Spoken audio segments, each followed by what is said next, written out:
have you ever wondered, why does something feel off in my life? Like, I've got all the success I've ever wanted. I'm doing well in life, financially, my career's going well. Why does something feel off? Like, why do I feel like a bit down? And why do I feel like I'm not fulfilled? I'm not proud of who I am. If that's the case, I would assert to you that you're not lazy, clearly not, but likely you're probably lying to yourself in one of the areas of your life that really matter to you. And I'm going to illustrate this by sharing an analogy, which is like, it's not an analogy, but it's crazy how you can work your whole life, try and do well in your career and achieve all the financial success you want, and then get there and then realize that that's not the pinnacle. You're not going to feel, you don't feel any better. Like, you feel a little bit better. Of course, you have the security now, all that kind of stuff. Maybe you have a wife or a girlfriend or a boyfriend, husband, but you don't feel like how you thought you would feel before you went on this journey. And the reason for that is, a lot of times, other areas of your life are failing. Maybe your health is failing. Maybe your relationships are failing. But your career is going well, but your health or your relationships, there's problems. And they're just weighing you down. It's like this weighted vest that you're just carrying around every day, and it feels heavy. And that's why you don't feel how you thought you would feel when you were broke, when you're trying to ascend the ladder of success. Now you're successful by everyone else's merits. Everyone else looks at you, and on the outside, everything looks good. But inside, you know that something's not right. There's a mosquito in my head. This is so common with high achievers, high performers. And I want to share some stories on this because this is something that I've seen so many times with a lot of my clients who are high performers, much like yourself watching this, who are ambitious people. And for some reason, you get to that level where you thought, yes, I'm going to feel amazing when I get here. And then you don't. And I would assert to you, it's because sometimes the standards that we have in other areas of our life have become less and less. They're decreasing. Our standards are slowly diminishing as we're getting older, because a lot of times it's hard to juggle all these balls. And a lot of times it's hard to really keep those high standards when you're around people that have lower standards for you. Now, you're a smart person, so it's not about lack of time. It's about the fact that you're negotiating with yourself in these areas of your life. For example, going to the gym. You're negotiating with yourself about going to the gym. Oh, I'll go on Monday. Oh, I'll go on Tuesday. Tuesday rolls around. I'll go on Wednesday. And then you keep saying that.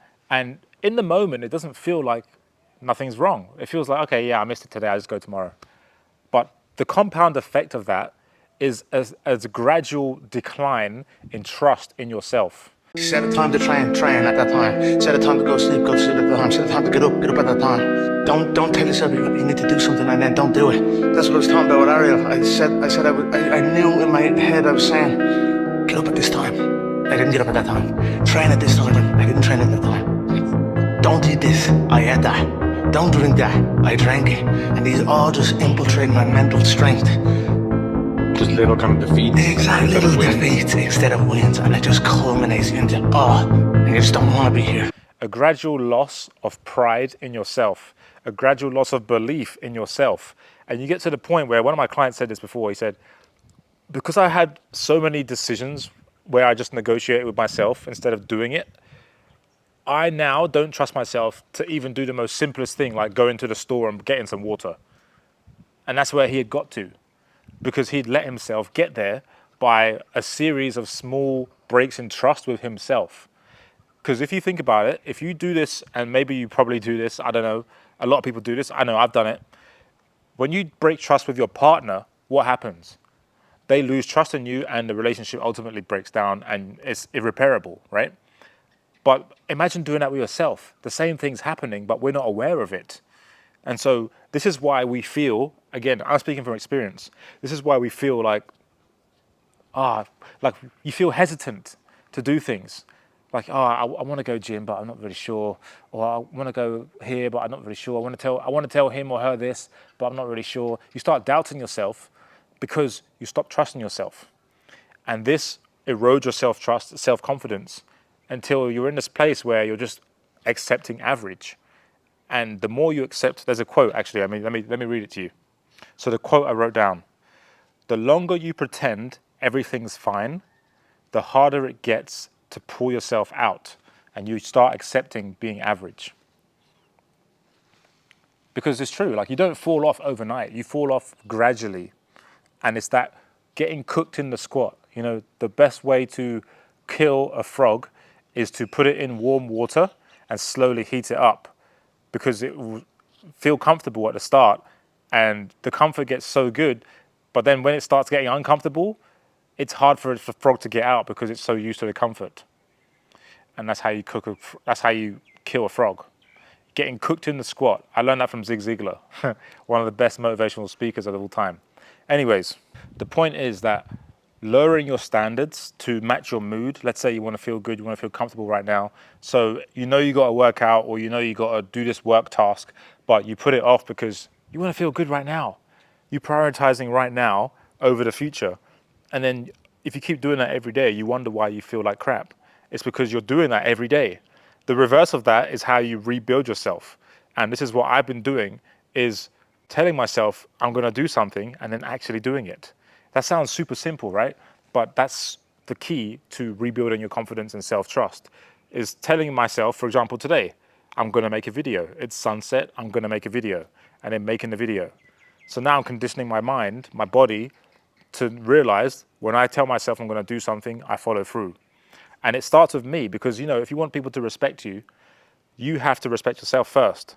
So if you tell someone you're going to be there at 6, but you're there at 6:10, you just broken trust with that person. Obviously, you broke trust with yourself, but also with that person, right? So, and if you don't think of anything of it, and you keep doing that, over time, that person's going to lose respect for you, and they're not even going to invite you anywhere because you're always late, you don't respect their time, you don't respect your own time. I know how that works because I used to be that guy, always late. So it starts with you.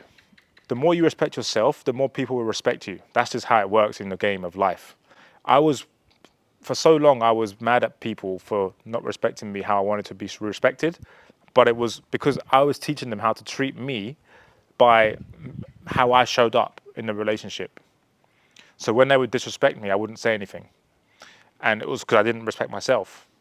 But the more I pour into myself, the more I respect me, the more it reflects in other people and how they treat me. They treat me how I want to be treated because I'm treating myself how I want to be treated.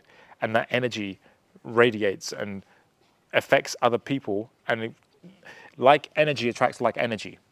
So I'm digressing a little bit, but to get back on the point of this video is, when you're feeling a little bit shit, unfulfilled, lack of pride in what you're doing, and some parts of your life are not going well, it's because you have lower standards for that area of life, right? Because if you had high standards for that area of life, it would be going great.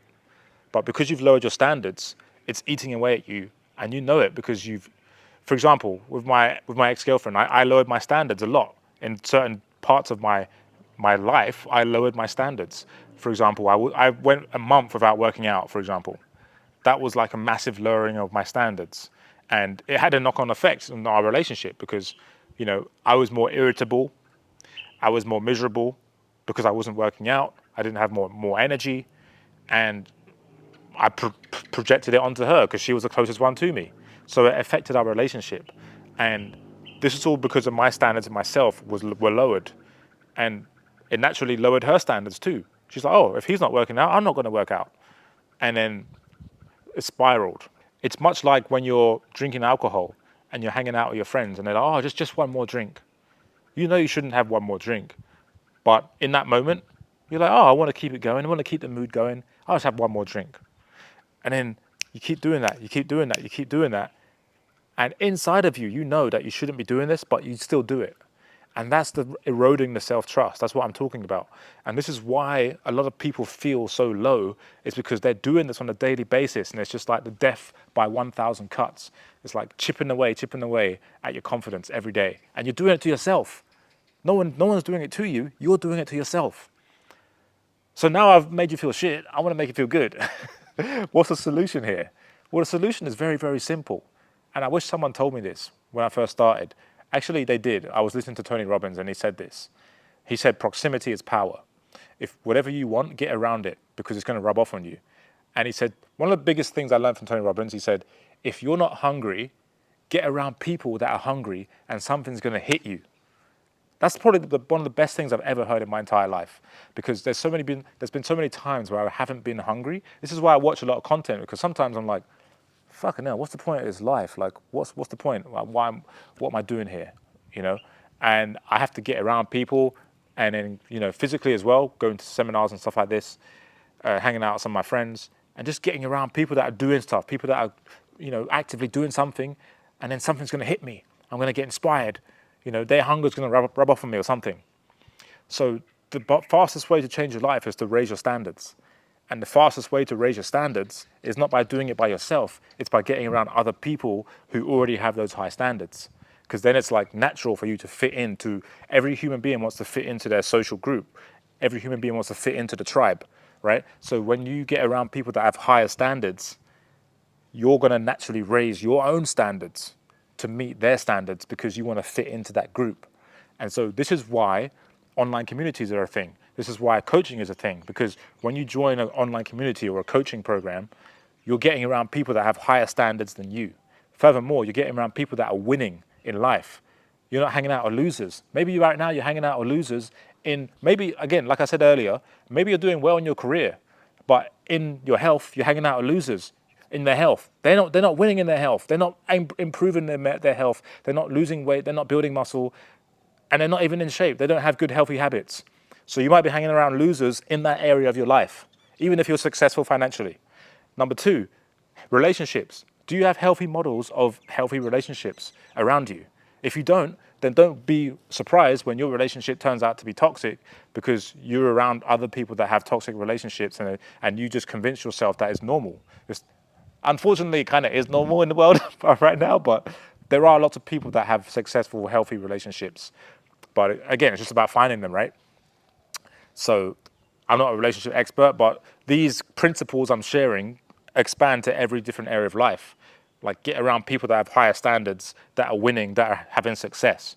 That's a principle that can be applied to anything. Doesn't matter what it is. The other day I was at the sauna and I met this guy. He's been a boxing coach. Well, he's been a professional boxer his whole life, and now he's a boxing coach. And he's here. And I'm like, wow, I can go and get boxing lessons from this expert who's spent 3 decades boxing, you know? So that's success. Like, I can just go and pay him and learn from his 3 decades of experience all the shortcuts for me to get good really fast, for example, right? So modeling success, finding the people that are winning, the people that you want to be aligned with, who actually have results in the area of life that you want, right? Because, you know, there's lots of people out there that have the results. It's just about finding them and paying them. That's it. Ultimately, you either pay your way in or you network your way in by providing immense value. Those are the 2 ways to get access and proximity to these people. Either pay them or you network your way in by providing value to them, whatever value they need. And that's it.